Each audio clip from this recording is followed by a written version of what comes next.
Hey,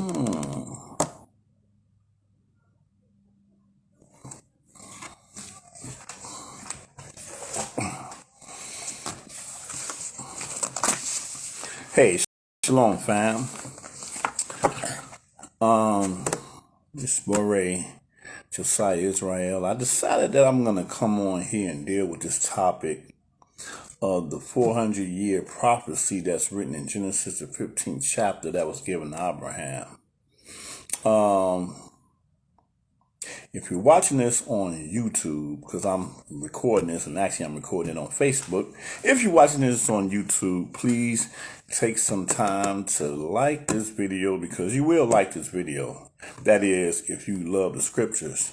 And also subscribe to this channel, because we're trying to be able to be live on YouTube, which we don't have that capabilities yet, because we don't have enough subscribers, believe it or not, as of yet. But this is actually the very first video that I posted on YouTube that I actually asked people to like it and subscribe, because we're trying to make an impact on YouTube. But anyway, I've dealt with this subject before, but I've been inspired to deal with this subject again concerning the 400-year prophecy that was given to Abraham, as it reads in Genesis the 15th chapter. One of the reasons why I'm inspired to deal with it right now is because in one of the forums I came across a video. And this video is on YouTube, but I'm going to tell you the name of it so you can check it out for yourself. As a matter of fact, I want you to check this video out so bad that if possible, you can watch that video and then come back and watch this video, because this is a response to that video. The name of the video is the 400-year prophecy, truth versus scoffers, okay? And it was created by Salt of the Earth Production, okay? I actually had a dialogue with the creator of this video, actually, because I think he's a member of one of the same Facebook forums that I am. And we were going to do a dialogue on this, but I had threw out something just to see if he was paying attention to some of the things that I was saying. And I don't know, it was kind of difficult. Well, sometimes dialogues just don't be the best way, okay? And I told him, I said, you know what? And here's the thing. When I watched the video, I watched that video in its entirety. And then I reached out to him to let him know that I was interested in having a dialogue with him about the video. I let him know that anytime that I deal with somebody's doctrine, I'm dealing with them directly, I'm going to pay close attention to what's being said. And I will be able to tell you not only what you said, I will be able to tell you why you said it. And I will be able to also, if I don't forget, tell you the references of where you got your information from, okay? That's how it's done.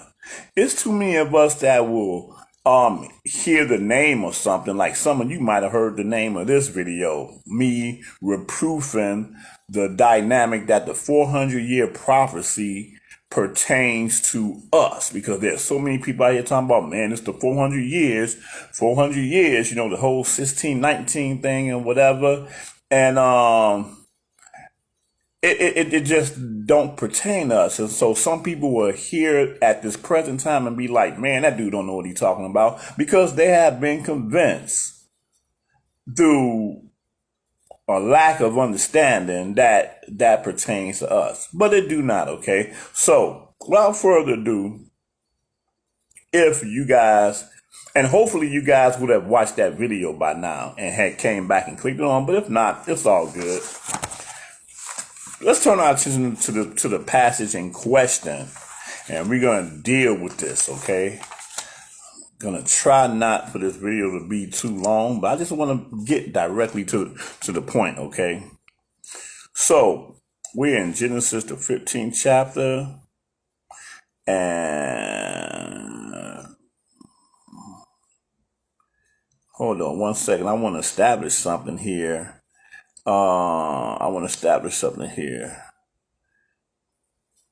We're in Genesis, the 15th chapter. Matter of fact, before we get to Genesis 15th chapter, turn your attention real quick to Genesis the 13th chapter, okay? I want to turn your attention to this. Genesis the 13th chapter, and let's start this at 14th verse. Genesis the 13th chapter and the 14th verse. See, excuse me, I believe in being thorough, as thorough as I could possibly get, so there won't be no room for error with any topic that I bring. Okay, if I can't bring it thorough, then there's no need for me to deal with it. Okay, so whether you like it or not, you will know that you have been taught. It's just that simple. But anyway, Genesis the 13th chapter and the 14th verse, and it reads like this. It says, "And Yahuwah said unto Abram, after that Lot was separated from him, lift up now thy eyes and look from the place where thou art, northward, southward, eastward, and westward. For all the land which thou seest, to thee will I give it, and to thy seed forever. And I will make thy seed as the dust of the earth, so that if a man can number the dust of the earth, then shall thy seed also be numbered. Arise, walk through the land and the length of it and the breadth of it, for I will give it unto thee." Okay? Now, I will give it is like shall, is future tense. That land that he was walking up and down, it was primarily the land of Canaan. But the reason why I read this, because I want to establish that that was presently where Abram was when he's about to go into this deep sleep that we're about to read in Genesis the 15th chapter. He was at this time and the term that we use is the promised land. If the land is promised, then you don't own it. It don't belong to you as of yet, but it will belong to you when it is given to you. Okay? Understand, if there's other people occupying that land and rule over that land and take ownership of that land, it's not your land. It is owned and controlled by somebody else, but it can be promised to you at that time appointed. Okay? There's a reason why I'm making this point. Because this person said something in this video, and here's the thing, the thing that got me about this video is that the video is on YouTube, and the comments on this video is unbelievable. Some people was praising this video like it was the best thing there. I'm like, man, you know what? Israel just isn't being taught. And it's sad. It is sad that my people are not being taught. But anyway, Genesis the 15th chapter, and I'm gonna pick this up at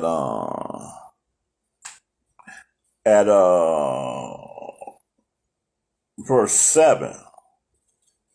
No, I'm gonna pick it up at verse 6. Verse 6. Genesis 15 and 6. Watch this. "And he believed in Yahuwah." We talking about Abram. "He believed in Yahuwah, and he counted it to him for righteousness. And he said unto him, I am Yahuwah, that brought thee out of Ur of the Chaldees, to give thee this land to inherit it." Oh, now he used the term inherit. When you inherit something that is somewhat like a promise, inherit, something has to die for you to take ownership of it, to inherit. Inherit meaning that you do not have it presently, but you will inherit it. Future tense. Okay? I'm making that point, B. I'm going to show you why I'm making that point. Verse 8. And he said, Yahuwah Elohim, whereby shall I know that I shall inherit it? Inherit it.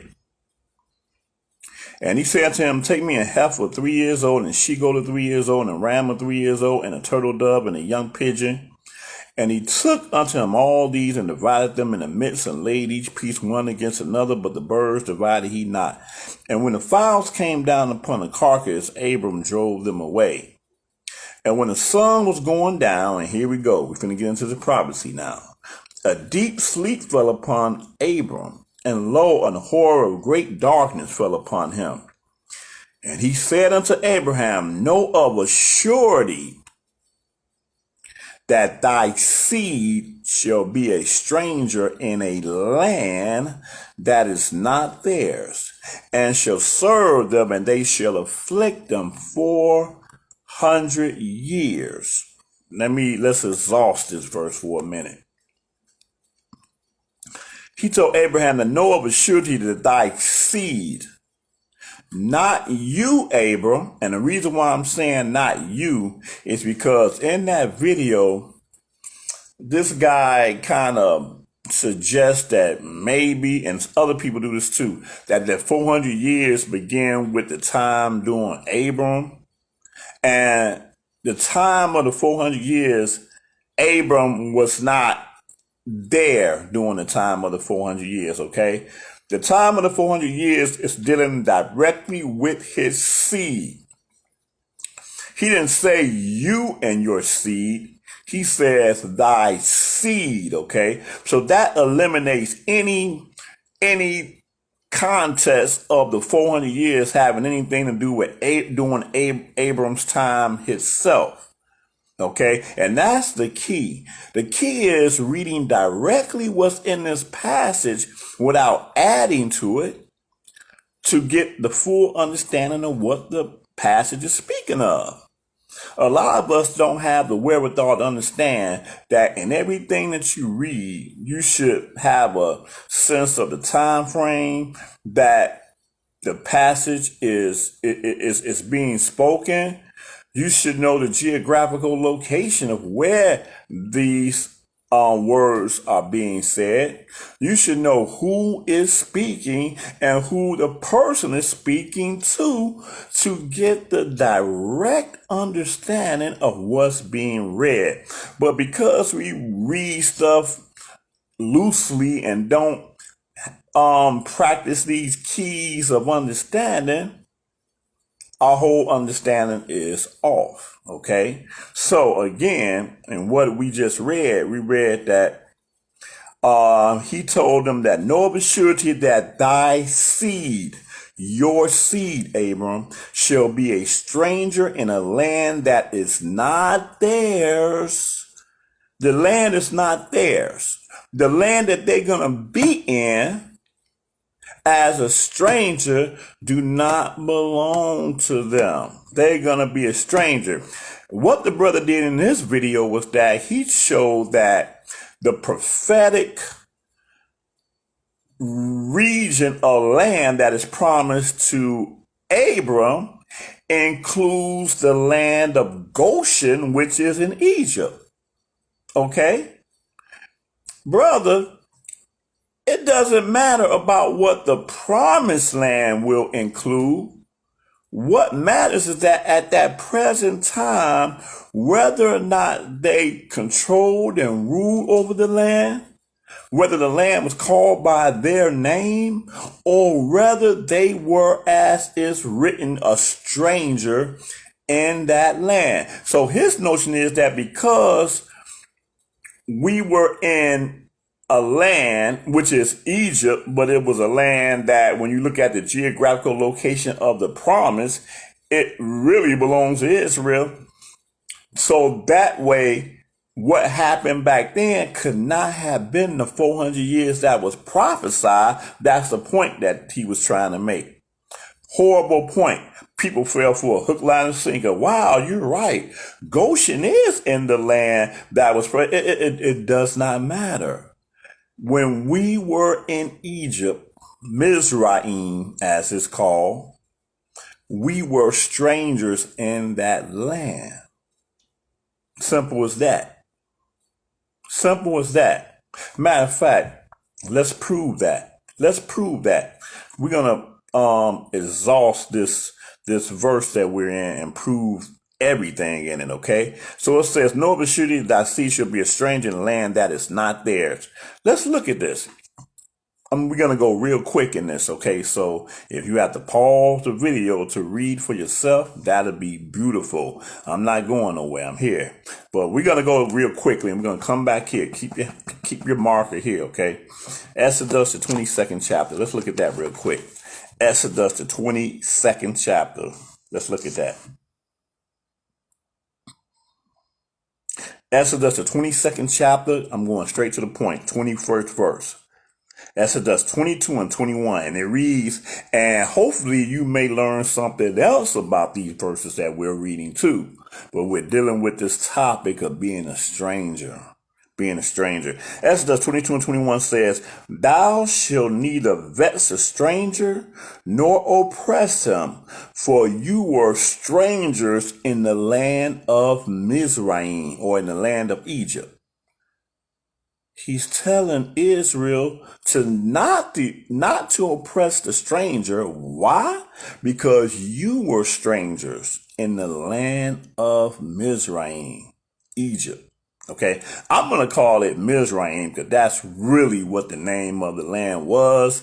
The Greeks gave it that name of Egypt, okay, meaning black land, okay, but scripturally we find that this is Mizraim, one of the 4 sons of Ham, and that's what the people were, Mizraimites, okay? So when you hear me say Mizraim, I'm referring to Egypt, okay? So it says that you were strangers in the land of Mizraim, okay? Let's get another witness on this. As a matter of fact, turn to the very next chapter, Exodus, the 23rd chapter and the 9th verse. Exodus, the 23rd chapter and the 9th verse. It says, "Also thou shalt not oppress a stranger, for you know the heart of a stranger, seeing you were strangers in the land of Mizraim." Again, that's 2 witnesses showing that Israel were strangers in the land of Mizraim, okay? Let's get a third witness here. Turn to the book of Leviticus. Leviticus, I think that's the 19th chapter. Hold on one second. Leviticus, the 19th chapter, and the 33rd verse. Leviticus 19th chapter and 33rd verse. Let's see what that says. It says, "And if a stranger sojourn with you in your land, you shall not vex him." Somebody asked a question, the difference between a stranger and a foreigner.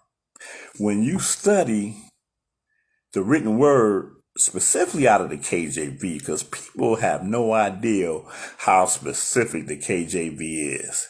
We take that version for granted, but I'm telling you, KJV is a lot more powerful than you could ever possibly imagine. Sometimes it uses the term stranger, but every so often it uses the term foreigner.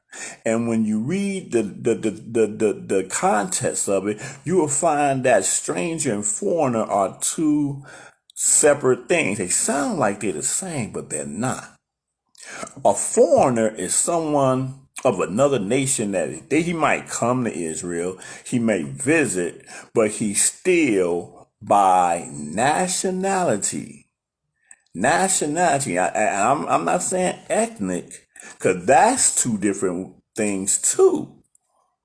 We have to be very specific, because your ethnicity may not be your nationality. In other words, you could live somewhere and have citizenship there, but that's not your ethnic. And I can show you biblical examples of that, but I don't want to get too far off, stray away from the topic. But anyway, the foreigner is like a stranger, except that they have nothing to do with Israel in terms of living there, in terms of abiding by the rules and regulations of the land, anything. No, that's not a stranger. That is a foreigner. A stranger is a person of another ethnic that was a part of another nation, but they joined themselves to Israel and are now part of the Commonwealth of Israel. That is who the stranger are. And in the other place in Scripture said, the stranger shall be just as you are. That stranger, okay? And I don't want to get too, man, I bet you I can be a whole hour on this subject, but that's for another time. Okay, so I just wanted to share that little bit, the difference between a stranger and a foreigner. Two different things, okay? But here we are specifically dealing with the stranger, okay? The stranger is not ethnic Israel at all. They are a whole nother ethnicity, a whole nother nationality, but they have joined themselves to Israel, being part of, in this case, maybe part of the mixed multitude. Because when Israel became a nation, there was a mixed multitude among us. See, some Israelites think that this is all about ethnic.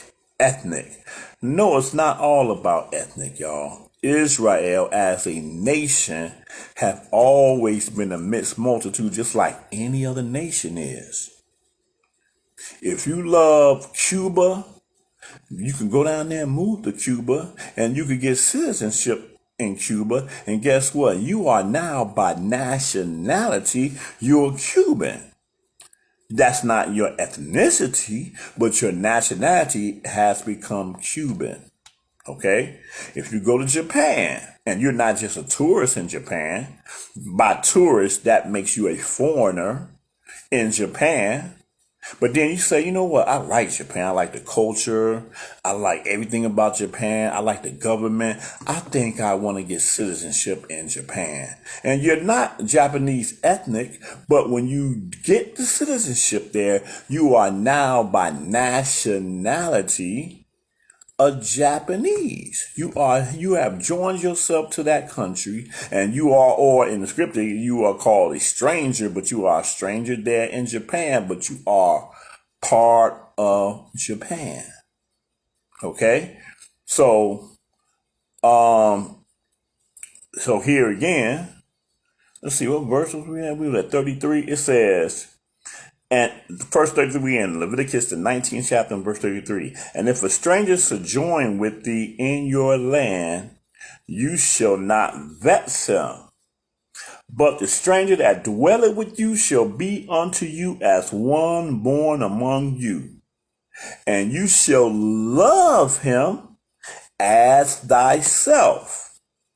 Meaning you ain't gonna treat the stranger as a second-class citizen, just like the way we were treated when we were in Egypt, Mizraim. And we weren't even second class, man. We were third, fourth, fifth class, the same way we are here, right here in America. Some of us have never even visited another country. We are American by nationality, not by ethnicity, but by nation. By your citizenship, you are sadly American. Some of us ain't even smart enough to understand that. We make things so hard because we like to deal with stuff according to our emotions. This ain't about emotions, y'all. This is about what it is. This is about what it is, okay? So, we're told again by the Most High that, but the stranger that dwelleth with you shall be unto you as one born among you, and thou shalt love him as thyself. For you were strangers in the land of Mizraim. I am Yahuwah your Elohim. Not you, not your pastor, not your moray, not whatever. No, the Father, the one that speaks to us through his word is, and he told us what to do with the stranger that joined themselves among us. And it makes common sense because we are a nation of priests. We are a nation that have inherited the covenant given to our father and our father Abraham. And that first dynamic, the first precept, the first context of that covenant is for us to be a blessing unto all nations. Again, something that most Israelites have no knowledge of, but is right here in the scriptures. See, we didn't know what our job was in terms of being this priest nation. Okay? But the commandment, the law tells us what the truth of the truth of the matter is. And when you deny that aspect of what our role is as being this priest nation, then you might as well stop calling yourself an Israelite, because you are making a mockery of what thus says the Most High. Okay? And I want you to know something else too. The Father was well aware of all the affliction that we had to deal with when we was in Mizraim.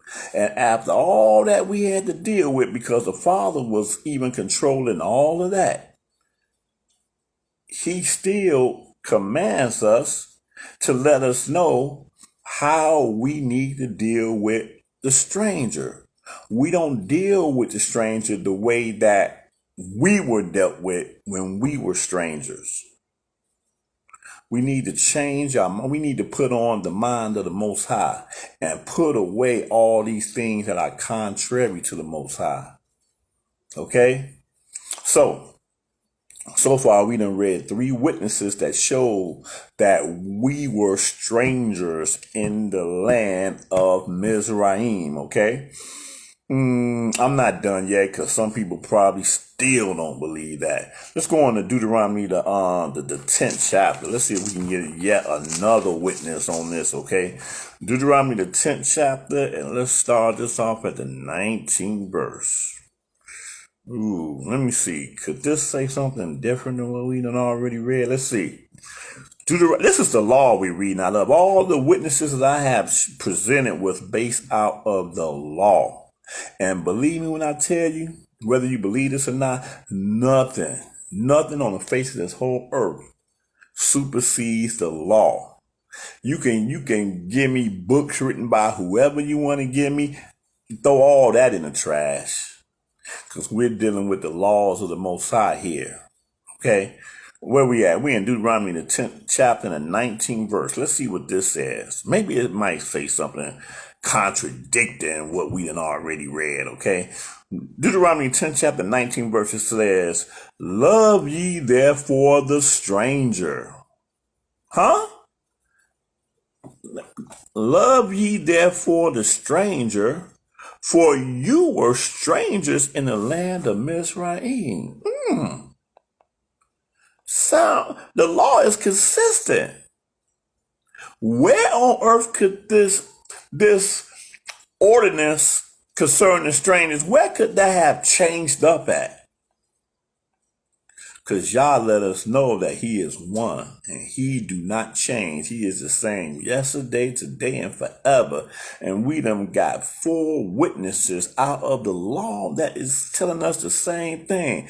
When you really internalize what's written, this is just another example of how messed up we are as a community. Israel aware apparently is not as aware as we need to be. Okay? Let's give me one more witnesses. Acts the 13th chapter. Acts the 13th chapter and verse 17. Acts 13 and verse 17. Matter of fact, I got to come back to Acts. I want to read something else out of here, but I'm going to hold that down just for a second to prove another point. But Acts the 13th chapter and the 17th verse reads like this. It says, hold on one second. Yeah, okay. All right. I'm reading the same thing. It says, the Elohim of this people of Yashrael chose our fathers and exalted the people when they dwelt as strangers in the land of Mizraim. And with a high arm brought he them out of it. Okay. So anyway, that's at least 5 witnesses regarding us being strangers in the land. Okay. Oh yeah, I was looking at my t-shirt. You probably can't read it. This is one of my latest novel called Shemaiah the Lawgiver by Moreh Josiah Israel. You need to check that book out. You need to check it out, man. It will utterly blow your mind. Seriously. It's a novel, but it will blow your mind. Okay? I just, my eyes gazed when I just looked at that. But anyway, and real quickly, please share this video. Please share it. Please share it. Okay? Let's go back to Genesis. Let's see if we can finish this up in Genesis, the 13th chapter. So much more. Genesis, the 15th chapter. I'm sorry, Genesis, the 15th chapter. Okay, where did we leave off at? 13th verse, and he said unto Abram, know of surety that thy seed shall be a stranger in the land that is not theirs. Oh, here's another point. Thy seed shall be a stranger in a land. A land. A land is singular. Not lands, not nations, plural. In a land that is not theirs, and shall serve them, and they shall afflict them 400 years. And also that nation, hold up for a second. Let me stop there. And I wanted to read the beginning of that 14th verse because I wanted to let you know that that nation is singular, not plural. One nation, one land. Okay? Real quick. 12 tribes of Yashrael. There's only one land, one nation that we were all collectively in captivity at one time. The whole nation. 12 tribes. One land. And that was Mizraim. No other nation, including America. Because right now, Israelites are in captivity throughout all the nations on this earth. And we're going to read that in a minute. We're going to read that in a minute. Brazil, for instance. Did you know that there are more of us in Brazil than there are in the United States of America? Okay? And guess what? That's only talking about the Western Hemisphere. We're not talking about those of us that are still in Africa. We're not talking about those of us that are in European nations. We're not talking about those of us that are way out in the Asiatic nations, man. We have been scattered through the 4 winds, okay? And we're going to read some verses concerning that too. But that's not what we're dealing with right now. We're dealing about 400 years in one nation. One nation, singular. Okay? And keep in mind, this prophecy is given to Abram. And I'm going to show you why that's important.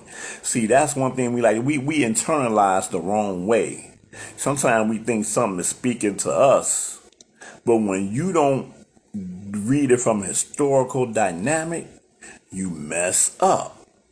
See, as American residents or whatever, we think that everything is about us. We think everything is about us. That's just how it is, you know. Wow. Ain't nobody in South America got this truth. Ain't nobody in Europe got this truth. You know, it's all about us. Us and nobody else. Matter of fact, all of the black people in America, we are Yahudah, the royal tribe. I wasn't going to deal with the 12 tribe crazy false 12 tribe chart that these groups be out here trying to teach people. It's too many lies being taught in our community, y'all. We need to annihilate those things, man, because the Father ain't about that stupid stuff. Okay? But again, I'm going to try not to digress into that. I'm going to try not to digress that deep into that because I don't want to stray away from the topic that we're on. But here again, he says, and then about the 400 years. This is one thing that the brother said in his video. He said that based off of these other written works, not the scriptures, because we're going to show what the scriptures say concerning this.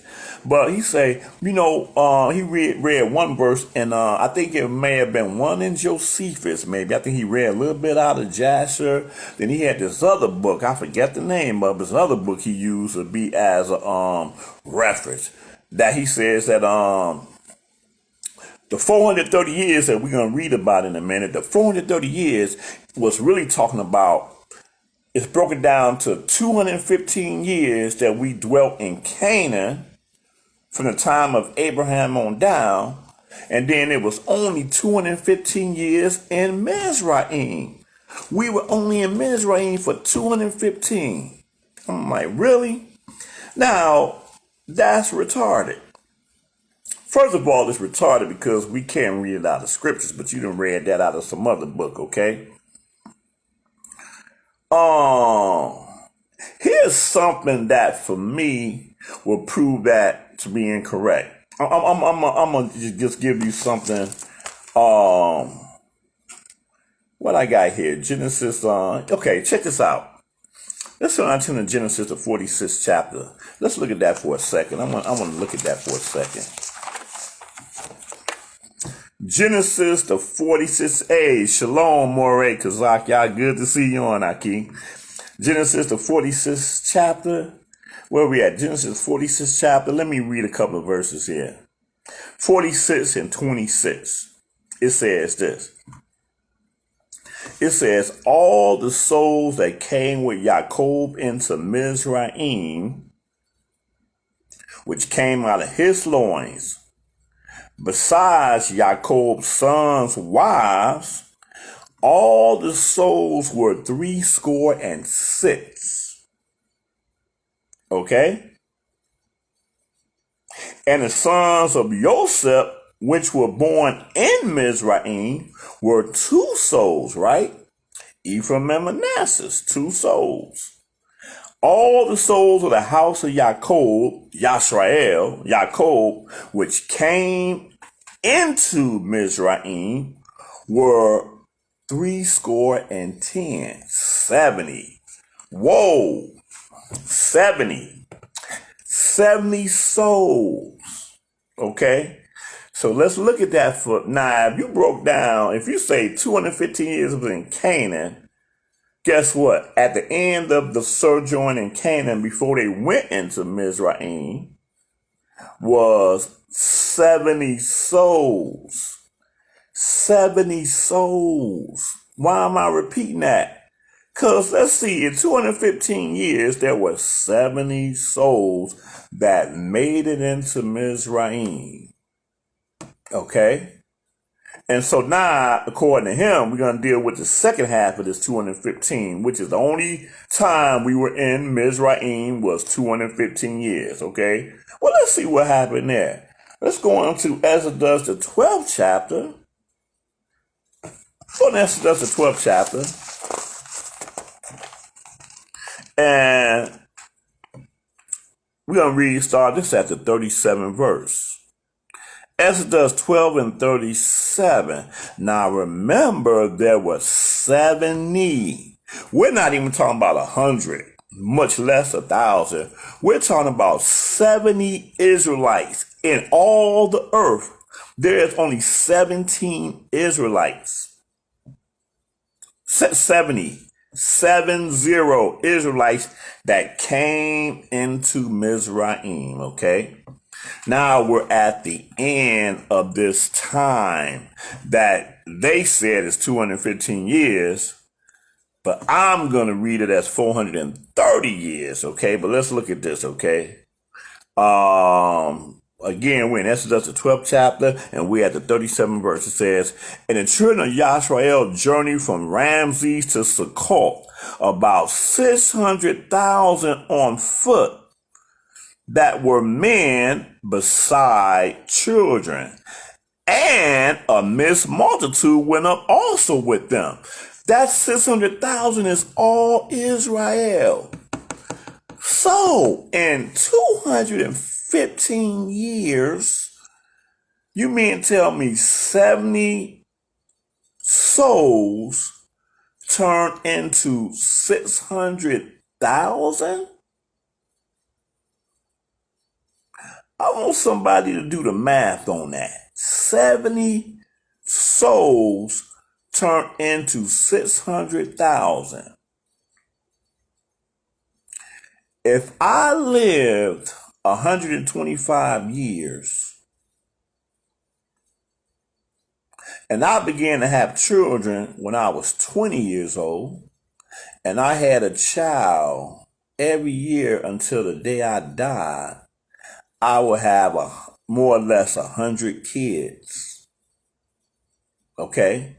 Now, I have 12 brothers, and all of us will amount to 1,200 kids. 1,200 kids. But the real 12 tribes went into Egypt not even with 100, just 70. But when they came out, according to them, after 215 years, okay, let's look at something else too while we meditating on that. Matter of fact, no, I'm going to continue reading. I want to make this point too while we continue reading here. We just read the 37th verse, okay, about the 600,000 men.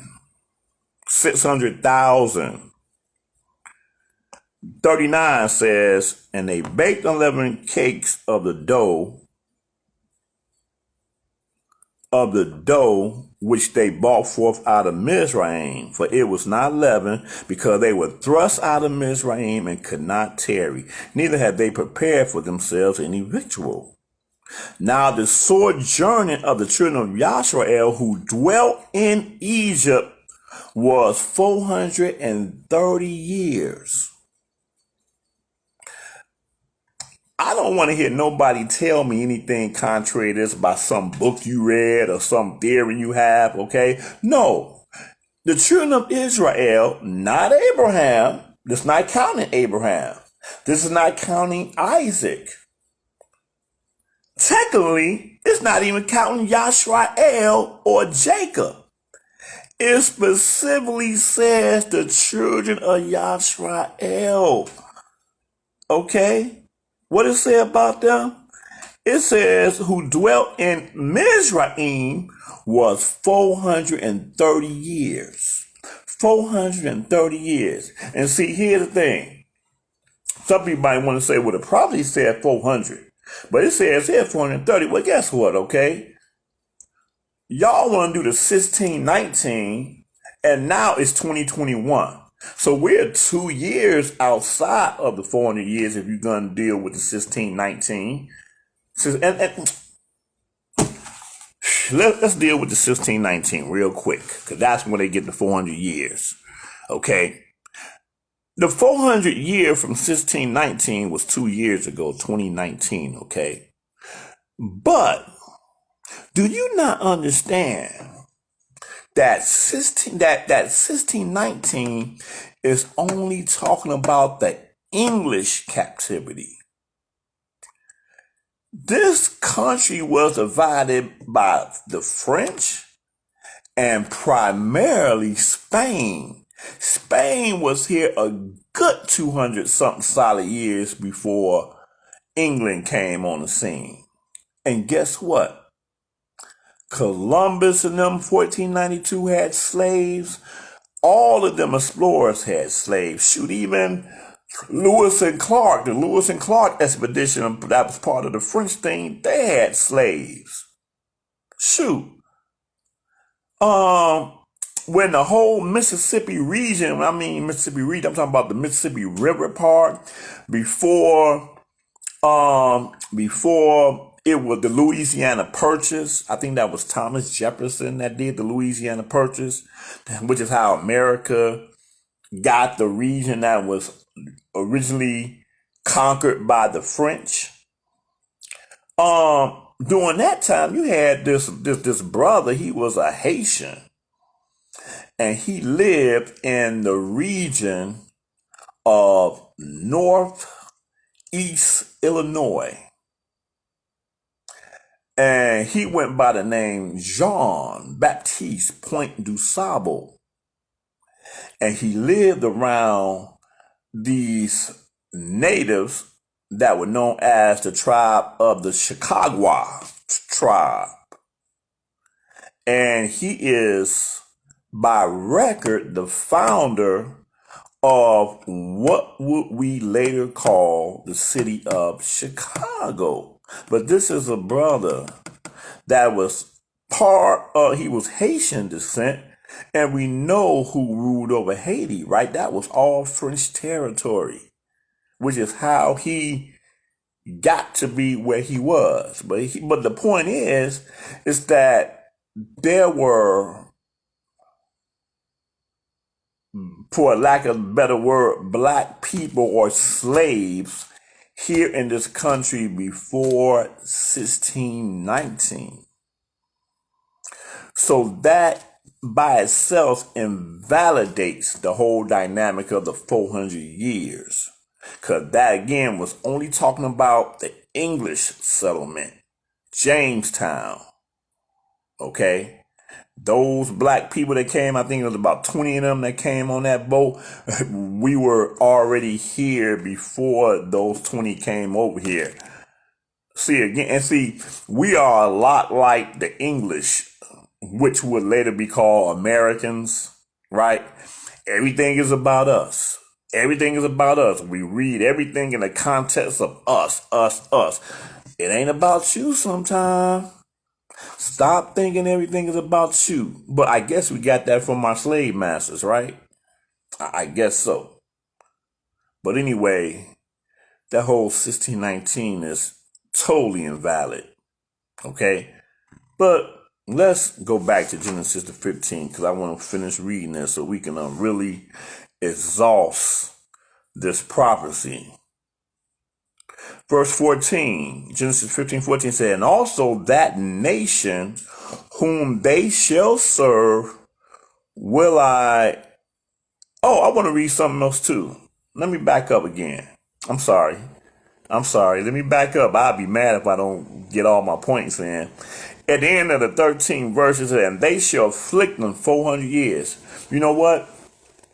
I watched this brother's video, and he did a breakdown of the word afflict. And it was a good breakdown of the word afflict.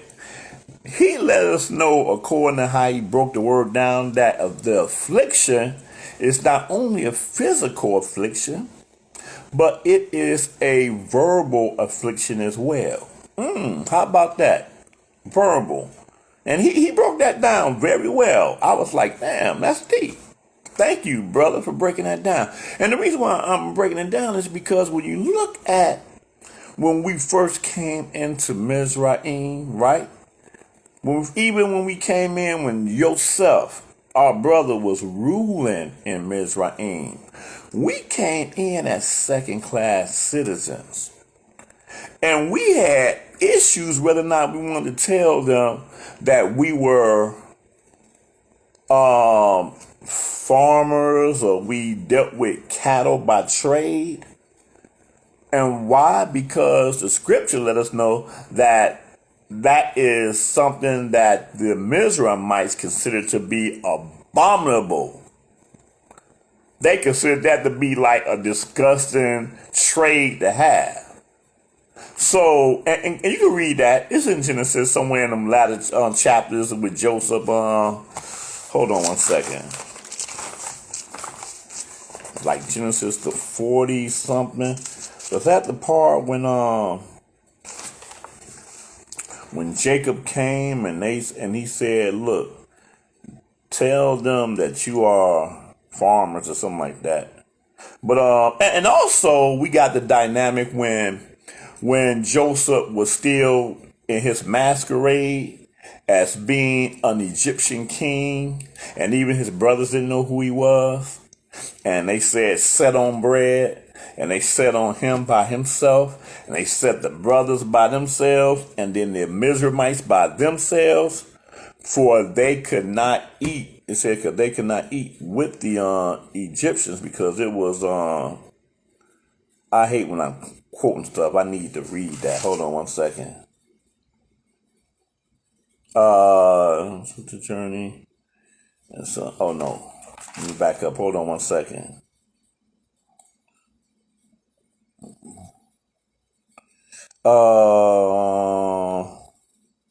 Okay. I'm in Genesis, the 43rd chapter. I'm sorry about that. Genesis, the 43rd chapter. Oh, Genesis, and this is enough. Genesis, the 43rd chapter, and the 32nd verse. Genesis 43 and 32, and it said, and they said on him, 31st verse. Genesis 43 and 30 and 31. And he washed his face and went out and refrained himself and said, set on bread. And they set on him, for him by himself, and for them by themselves, and for the Mizraimites which did eat with him by themselves. Because see, the Mizraimites, they knew that this dude that ran everything was a Hebrew. They knew that. But the brothers who were Hebrews did not know that that was their brother, the Hebrew that was running everything. So they set on him by himself, them by themselves, and the Mizraimites which did eat with him by themselves. Why? Because the Mizraimites might not eat bread with the Hebrews, for that is an abomination unto the Mizraimites. I don't know if y'all get this, man. It didn't say because that was the custom of the Mizraimites, or that was just something they did. The term used there is abomination. Abomination. If I'm gathered around with my people and somebody come in of a whole nother ethnicity, whatever, and then I'm like, oh, wait, no, and I start dealing with them a little bit less than I'm dealing with everybody else, that right there, it could be considered an affliction. Oh, no, you can't eat right there. You got to eat out back. Back. Oh, no, you can't. Oh, man, I'm getting sick at the thought of you sitting here eating with me. That's an abomination. That is an affliction. An affliction.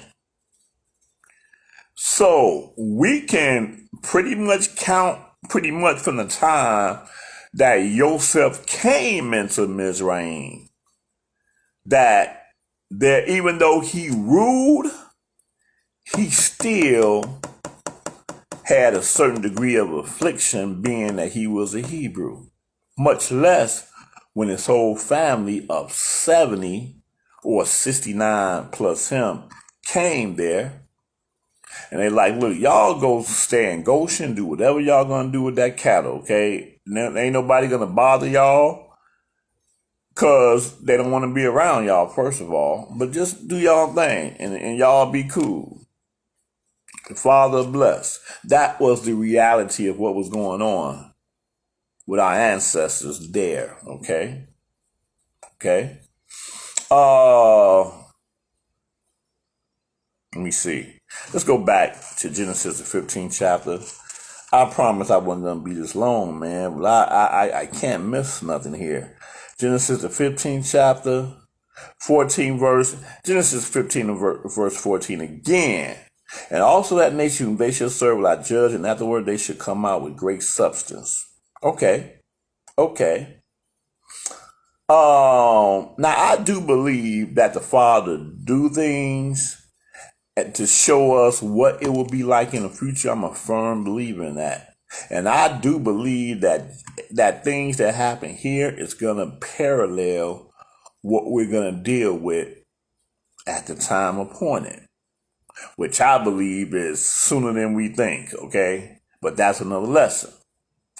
But if I'm going to believe that it's a clear parallel, then let's look at what happened. It says, that nation whom they shall serve will I judge. He judges the nation first. Okay, so that's why I've not left here to seek after going somewhere else, because it says, that nation will I judge, and afterwards shall they come out with great substance.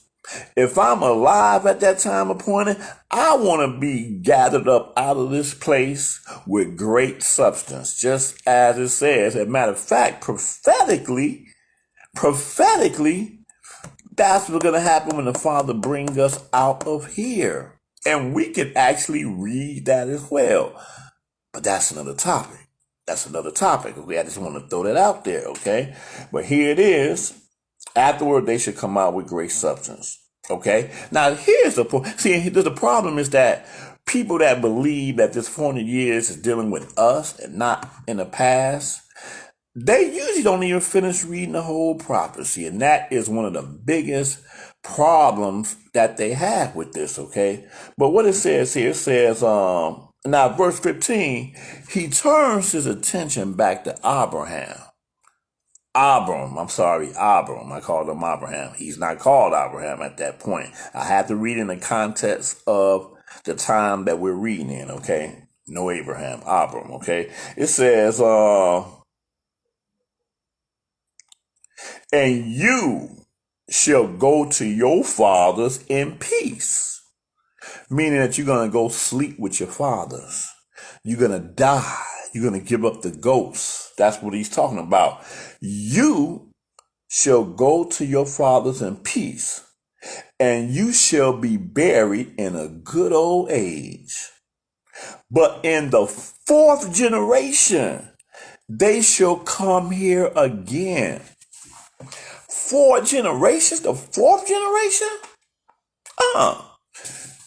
He's letting you know 2 things here. And again, you can read whatever books you want to read. I'm not with it. I'm with what the book says here that I'm reading out of. That the 4 generations, 600,000 men of Israel are all going to be contained within them 430 years that we read about in Exodus, the 12th chapter. The 4th generation. Let's go and read an example of that 4th generation. Let's go into, was that Chronicles I had? First Chronicles, the 6th chapter. Let's look at that for a second. First Chronicles, the 6th chapter. First Chronicles, the 6th chapter.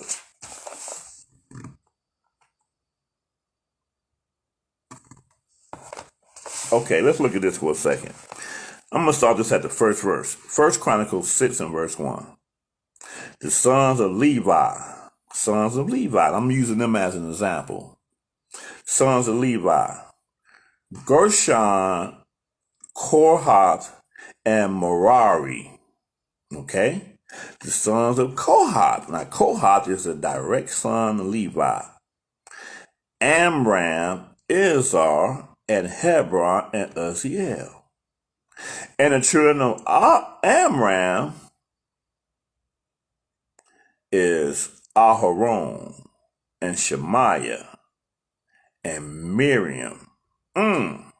So let's count that. We got Levi, Kohath, Levi. Because Levi went into Mizraim, did he not? Yeah, Levi, one of the 12 sons, he went in, and he was one of the 70 souls that went into Mizraim. Levi, Kohath, Amram, Shemaiah, Moses. I call Moses by his original name, Shemaiah, because it was his Mizraimite mother that named him Moses, and Moses is the name of many of the leaders of pharaohs in Egypt. Okay, but again, the book Shemaiah, the lawgiver, it gets deep into that, very deep into that. Okay, where I get the name Shemaiah from, you can read about the name Shemaiah out of the book of Jasher. Okay, that was one of his original names. That's what the children of Yashrael called him, as a matter of fact. Okay, so more on that later. Okay, the point is that that's 4 generations: Levi, Kohath, Amram, Shemaiah. Okay, so again, we got a turnover from 70 souls to 600,000 in a space of 430 years. I did another breakdown showing that Joseph was 17 years old when he came into Mizraim. He died at 110. That means that his sojourn and he was buried there, as a matter of fact, if I could go back and read that, was 93 years in Mizraim. 93 years, right? Exodus begins with, and there was a king arose up that knew not Yosef. Scripture does not give us the number of years space between, but it, however number of years space it was long enough for them to not know who Joseph was. For that king that did not know who Joseph was, there's no chance that it was just last year when he died, or a few years when he died. No chance of that. No chance of that. But I'm just throwing that out there. So you could count that first 93 years is the life of Yosef in Mizraim. Now on the tail end of that is 80 years that you can count for Shemaiah. Shemaiah being that 4th generation is 80 years. Why I say that? Because he was born there in Mizraim, and then it was the 80th year of his life when he came back to bring our ancestors out of Mizraim. So on the front years, you got 93, and then on the tail end, you got 80, and that comes out to 173 years. Now you got the life of Kohath in the midst of that, somewhere in there. Some of Kohath years does line up with some of Joseph's Levi's years, because they lived together at the same time. Matter of fact, I think Kohath might have even been born in Canaan. So he was born, so I don't know how many years that he lived, and he ended up living in Mizraim. And then you got Shemaiah's father, Amram, which was also born in Egypt. And I don't even think he was alive during the time of the 40-year, or even when we was delivered, the Exodus. He might not even been alive at that time. I could have looked that up, but I just didn't look that up. But the point is that these 4 generations, from the time they came into Mizraim until the time they came out, according to scriptures, equals 430 years. And if you don't get nothing else out of that, understand that it went from 70 souls to 600,000. I think that if I can think of, and I don't know who my great-grandfather is. Let's see, you got me, my father, my grandfather, my great-grandfather. 4 generations. Oh, man. 600,000. If there was 12 of my grandfather's siblings, my great-grandfather's siblings, in 4 generations, would they had gotten 600? I'm just saying, 430 years in Mizraim, and the scripture tells us that they multiplied and grew. It tells us a couple of times that we multiplied and grew. 600,000 men is some serious multiplication. And this cat wanted to say that it was 215 years because he read that out of some books that are not necessarily truth and contrary to what it says in the word. It ain't going to be 600,000 out of 215 years. That just ain't going to happen. 430 years, that's even kind of hard, but that's what the scripture says. So to me, that makes the 430 years a lot more feasible, okay? But I digress. Let's go back to Genesis, the 15th chapter. Oh, and yeah, this is going to be the end of it, y'all. I hope this video didn't take too long, but look, it says Genesis, the 15th chapter, 16th verse. It says, but in the fourth generation, they shall come hither again. They shall come hither again. Where are they coming from? He's telling Abraham that your seed shall come here again in the fourth generation. Where are they coming from? Abraham was there in the land.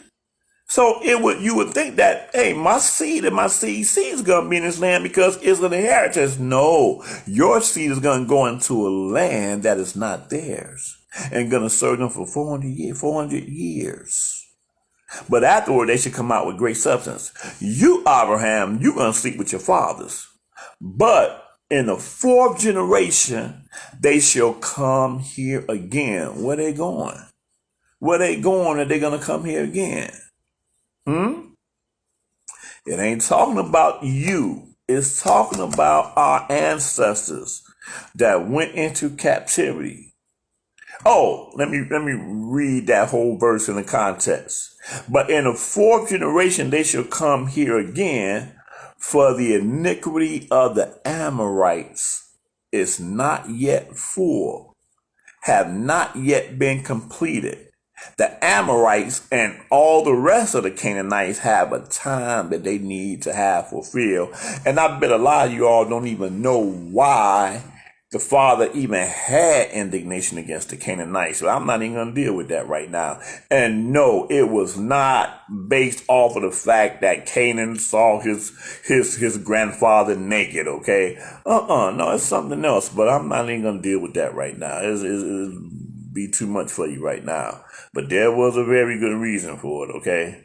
But anyway, there was a time when the Amorites had to come to the fore. And not only that, but until that time came, the Amorites owned their portion of Canaan land. The Hittites owned their portion of Canaan land. The Girgashites, the Hivites, all of the other Vites of the Canaanites, they still own their part of the land.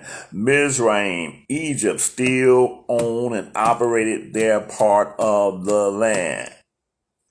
We as a people at this time, we wasn't even a nation until the Exodus, when we left out of the land of our captivity and went into, at that point, our own land.